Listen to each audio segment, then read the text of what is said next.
Alright, I wanted to make a quick video showing what I'm doing for my own solution to the lack of poly motor mounts and transmission mounts on the market right now.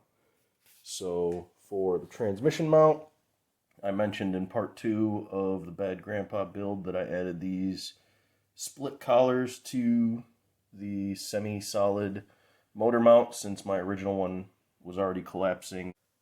Now for the motor mount, it's a little more difficult. I could have gone custom with an energy suspension cross member mount, but I did not want to have to customize that much, filling it with 3M window weld, which is a polyurethane tube that goes on a caulking gun. And this is a little bit expensive. It's about $30. So you can either use it on your existing mount, or you can pick up a fresh mount. The one thing I will note is there's no guarantee that these will be exactly the same. I wanted to know where the cavities were. So we are going to start by cutting this one in half so that we know where to drill a couple holes and send that poly material inside. Now that you know what I'm going to do, let's get to cutting.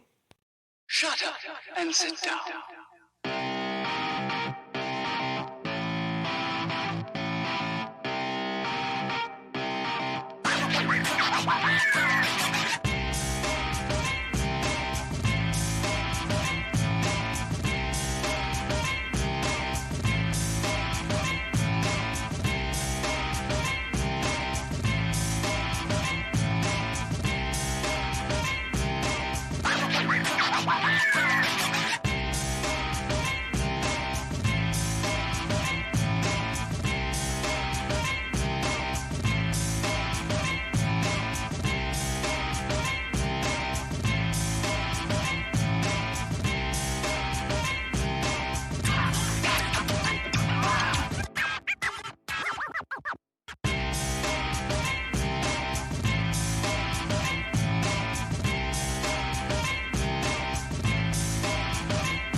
Shut up and sit down.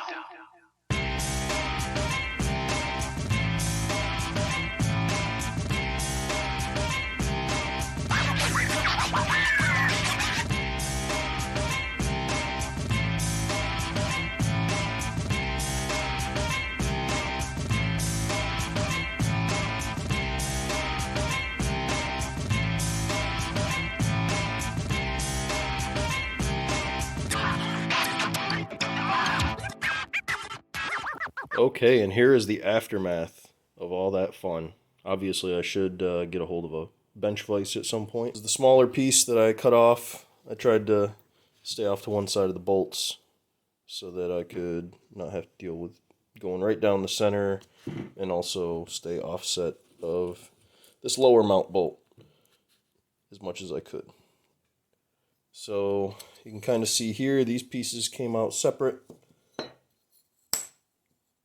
and they sandwich together a little bit. They have their own inner liner. This inner liner, I believe, is separate from the fluid cavity, which, as you can tell, if I put that all back in here, is a pretty substantial amount, especially when you go to look at the...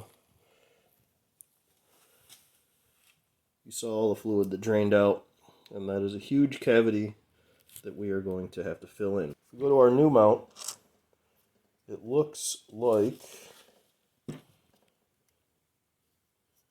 they basically put that rivet where they finished filling it. So that rivet would go right through here, assuming these are basically built identical. Looks like drilling through that top part, and then might have to flush it one time with water before we get started. That way it dries out after we're done flushing it. But all in all, I think this cavity also had hydraulic fluid in it of some sort. We will now drill the hole, get our window weld in there. You can look up that if you want. I was able to get it at Advance Auto. Another thing I could do is shore up the body, the chassis of this, if I wanted to basically make a profile that looked like the poly mounts that are sold.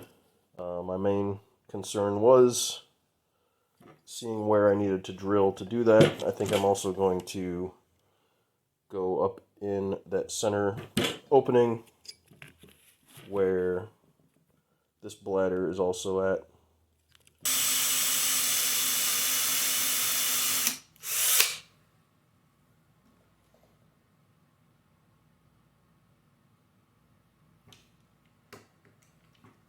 Oh.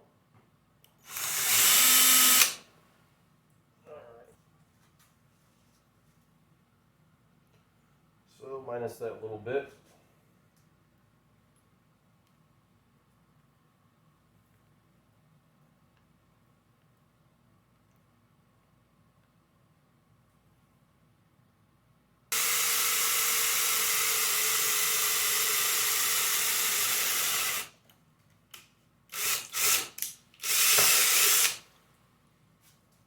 Alright. That let the air out. So now all our fluid is coming out of the bottom.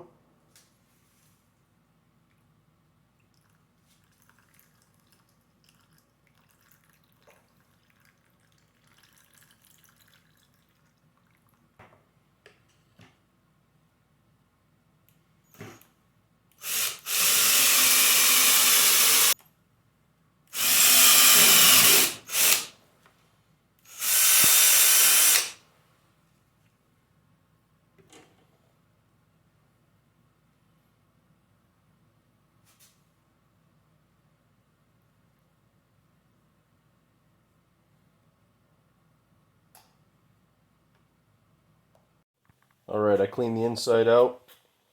I was able to drain out about, this is a 16 ounce glass, probably about half full, maybe a little more. So I'd say 10-ish ounces of a hydraulic fluid was in there. This is about 10 and a half fluid ounces, so based on that I would say we're probably going to use most of this tube on the one mount. We'll see what happens.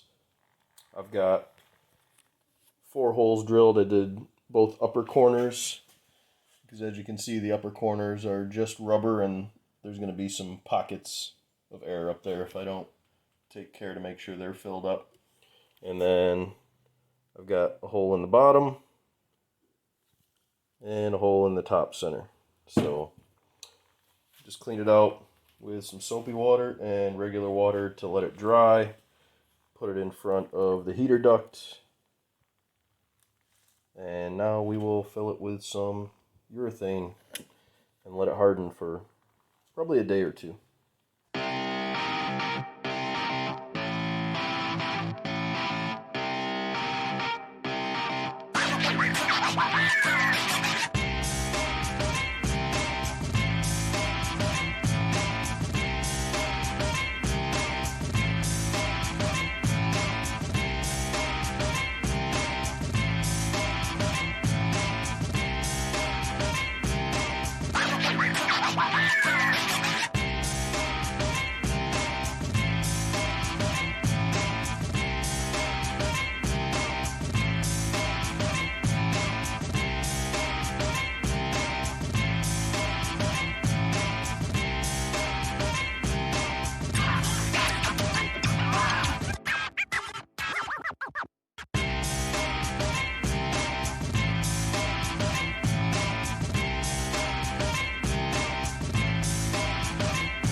after about 24 hours of drying. I even put it in front of a heater duct a little bit just to get some extra help.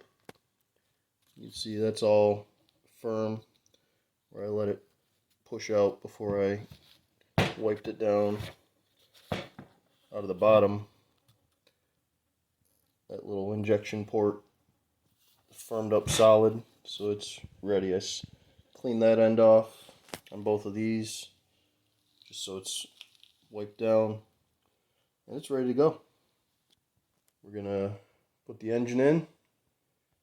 We just finished putting the transmission in, so now we'll have solid mounts all the way around. I've got the poly upper mounts ready to go. I'm gonna clean those up, and we'll be pretty firmly held and still have the cradle bushings. Now everything's been dried for about 2 days. It's definitely been firmed up in there, and cleaned up the bracket, installed the mount. I don't remember if the offset one's the front or the rear. I'll figure it out when I go to put it in the car. Shut up and sit down.